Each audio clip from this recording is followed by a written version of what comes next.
Good morning, ladies and gentlemen. This is Harry Muppet, and we are going to be doing a Grand Masters cast up here, up in the bottom. Sorry, down in the bottom left side. We do have our red Protoss player. His name is Grubby. He is quite famous. He has done a lot of awesome playing in a lot of awesome games, and that makes him an awesome player. And up in the top right side, we have Leslie, who is also an awesome player, and we have cast a few of his or her games in the past, and they've all been pretty sweet, and they are Grand Masters as well. So both of these players are Grand Masters players, and they are going to be playing some awesome games. And yeah, there we go, having a bit of chat at the start. I missed most of it. You were probably listening to me, so you missed most of it too, but what they're really saying is, I'm going to kill you, you are going to kill me, and there we go. Whoever wins will get all the money and all the babes. And okay, I'm reading the chat now. That's just hilarious. Moving on.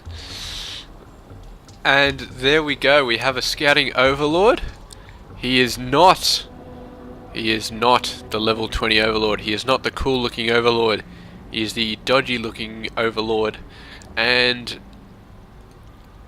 what else have we got?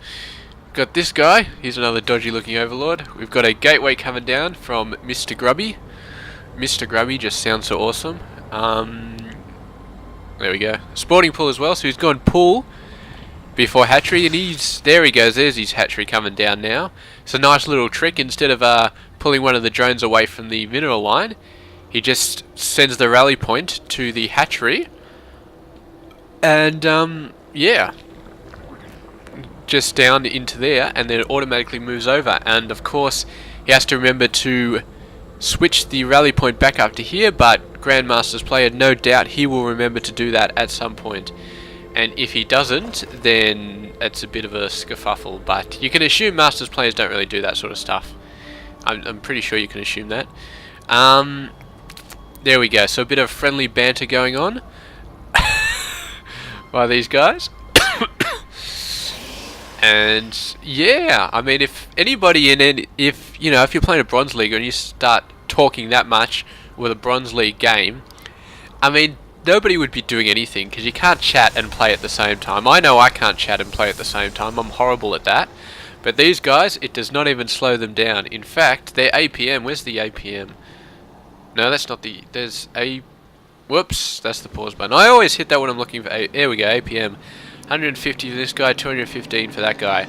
So that means he's doing about 2.5 actions per second, as well as chatting. I do not know if chatting counts as an action. It'd be very interesting to find out if it does. There we go, a couple of lings coming around, they're going for a bit of a scout. There you're going to see the mothership core. You're going to run right past it and check out all of the funky tech that's going on, which right now is not a whole lot. So there we go. Cybernetics core, one gateway. He's going for warp tech. He is also starting to get his sentry forces up. Sentries, of course, a awesome unit for Masters players, because not many other people know how to use them properly. Oh yeah, diamond, platinum guys. I'm guessing they could get a good bit of use out of them. But bronze players are like, sentry, what the hell do they do? Their attack is really crap. I mean, why would I use those guys? And then you see a Masters level game where they're just shooting force fields all over the place, and it's like, oh my god, they're so awesome. And then they try and use it, and yeah, I don't know how to use sentries. They're just it's just too much pain. You got to be too fast and too accurate, and it's just too hard. And look at this, he looks like he's going for some sort of proxy here. Warp gate tech just coming up, 2 more gateways just coming up, so it looks like he's going for some 3-gate pressure, I think. Yep, 3-gate pressure. And here we go, this comes as a Stargate. So 3-gate pressure, 3-gate pressure into Stargate, not 3-great pressure. I'm not sure I can think of any comment which would even remotely make greats funny, but there we go. Bunch of lings out here. They know that these are warp gates though, so he's got to be a bit worried about that. A bunch of zealots coming out. The zealots are the level 30 skin zealots, so they are twice as effective. There we go. This sentry taking out the overlord. And the Overlord's like, oh shit, not this shit again. And of course Overlords don't usually swear that much, but when they are getting taken out, you know, you just can't help yourself. Going in there, the Queen's coming in from both sides, wiping out the sentry. This attack is not going very well so far. He was trying to force field, I think, to block the Queen coming back in or something like that, but the Queen just moved around it. They are fat, but they're not extremely slow. A whole bunch of Zealots here are going to get wiped out. This Oracle, not this Oracle, this Mothership Core is doing a pretty good job of taking out Queens so far. He's been sniping all of the Queens while the Queens have been worrying about the bloody Zealots. But there we go. He's doing a bit of in and out. The Mothership Core doing a bit of in and out to try and save himself, and he still wants to take this Queen out, but I don't think he's going to be able to. The Queen is attack moving onto the bloody Mothership Core, and there we go. I think this guy's going to get away relatively safely. The Zealot Harass is going to get warded off. Basically all these roaches coming out. When I say all these roaches, I mean all three of them, but that is more than enough to take these guys out. The Mothership Core is going to come down, going to see this army, and he is going to start hitting them. He's almost certainly going to hit this one first. Go for it. You know, the micro for these players is just absolutely awesome. So there we go. We're just going to follow this army down, and I don't think they're going to be able to push in there because he's got sentries coming up the wazoo, and he knows how to use force fields. There we go. Oh, he didn't go for this one first. Oh, miss micro there. How can you call yourself a Grandmaster player when you miss something like that? Actually, he's still awesome. He's still awesome. He's Phoenix. That's why he's controlling the Phoenix. He's going to go over there. He might be able to take out the Queen, but what is this? That's a Spore Queller. So he's going to take out this Queen nice and fast if he does decide to do it. No, he's just going to snipe some workers at the moment. 3 Phoenix, though. He could snipe out this Queen, or at least lift it up, and there he goes. He's going to try and take it out. I don't know if he can. You might have to lift it up a second time, but there we go. He's got to lift it up a second time, but there we go. The Spore Crawlers there's out. These Phoenix are going to have to get out of there. They're going to go down to the bottom, but here's another Queen and another Spore Crawler already coming up, so the Phoenix, they may just have to resort to sniping Overlords. Although they probably will get this Queen, they might take a few hits from the Spore Crawler. Oh, that Queen's so unlucky, just taking out the last second because another Phoenix has come by and started the attack. Now there's 5 Phoenix, but they're going to snipe some of the gas harvesting guys, but yeah, with those Spore Crawlers down on the map now, just too painful. And look at this, he's moved all these Overlords on top of the Spore Crawlers, so he knows that Overlords are going to be wiped out all over the place, and he looks like he's building a bit extra because he's did not get supply cap there, even though he lost a few Overlords, so he's going to be fine. The Queen pushing out a little bit, but he's got to be careful because he could be lifted up any second, and you cannot retreat while you are squirming around in the air. It's very hard. Robo Facility coming down, so we're moving into Colossus. The Zerg player looks like he's going for Roach Hydra of some sort. Actually, I don't know. If we look at the Structures tab, we do not have a Hydralisk Den yet, but I can only assume that we might get one fairly soon. Here we go. These guys are just going to be whittling down the Roach Force. He's going for a Spire. I would not be surprised to see him go down for a Hydra Den, but he is going down for the Spire. He's thinking, alright, the Protoss player, he's invested a lot into Phoenix. A lot. And that means his ground force is not going to be all that it can be, so he's going to push in there for an attack. He's going to check out, but he knows there's nothing here yet. He knows there's nothing here, so he's going to try and push in the front side. Look at these force fields, man. Just awesome. Absolutely awesome. And this Protoss force, the Roaches cannot attack there. They cannot attack there. They've only got this small space here where they can attack. So he's building his own choke zones, but the force field's starting to get worn out. He's going to have to start retreating. You can see how fast this Immortal is going down when the Roaches start hitting it. This one should be able to get some nice kills. He's got this block in the front, but the Zerglings are going to take it out, and he really is up against the wall now. The Roach is just about to break through. They're past the gap, and they have control now. The Zealot's coming in. He's got to lift up these guys as well, but the Roaches, they're causing havoc all over the place.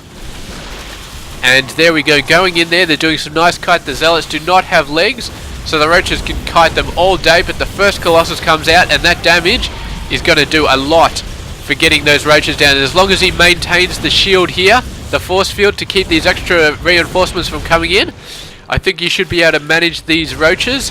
The Phoenix are going to be able to finish them off by themselves. These roach force is going to push back. Mothership core coming out, doing a bit of damage there. Still with only 25 out of 130 life, so he has been in this game a very long time, although he's only got 2 kills. He's going to rank up a few more kills here. And there we go. Force field, you need the force field. Get the force field down. He's going to plug it up with zealots instead, and all these roaches. Oh, if they start taking out the Colossus, they're in range of the Colossus. This is just absolutely abysmal. He's got a nice sort of gate there, replacing the warp gate that went down. Got to push back, and the roaches forced to burrow underground. The question is, does the Protoss player have an observer? It doesn't look like he does. He's getting one out now. After the second Colossus comes out, he's also getting a cannon. He's probably worried about the roaches having the underground movement, but I do not believe they do. He's got the burrow, but I don't think they have the old underground movement. I do not think they have, so they can't move at the moment. They're just hiding down there. And there we go. I think this may be the underground movement. No, that's the Hydralisk movement speed. So he's not getting underground movement. He's there we go. The roaches. As soon as the observer came out, it just forced him out. Just yanked them out of the ground and just pulled them up. A couple of zealots coming in here. Oh, this is close. Oh, look at that. That is just brilliant. Absolutely brilliant. And these Phoenix going to come over. He knows the roaches are there, so he's going to go off and start sniping them out. And I mean, the Zerg player really needs to start getting an answer to this Air Force, because they're doing so much damage. He's doing some good push in with the roaches, but the Phoenix, they're just killing so many units at the moment. They're really providing a good counter for the roaches, and they're causing so much chaos that the Protoss player can just go in and just concentrate on getting the Colossus, getting his ground forces up.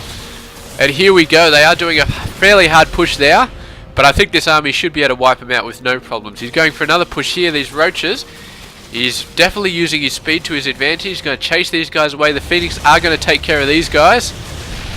And I think the Phoenix, sorry, not the Phoenix, the Protoss have this game well under control. He's finally getting some Hydralisks out, and he has to get the Hydras out. He has to wipe out this Phoenix attack force.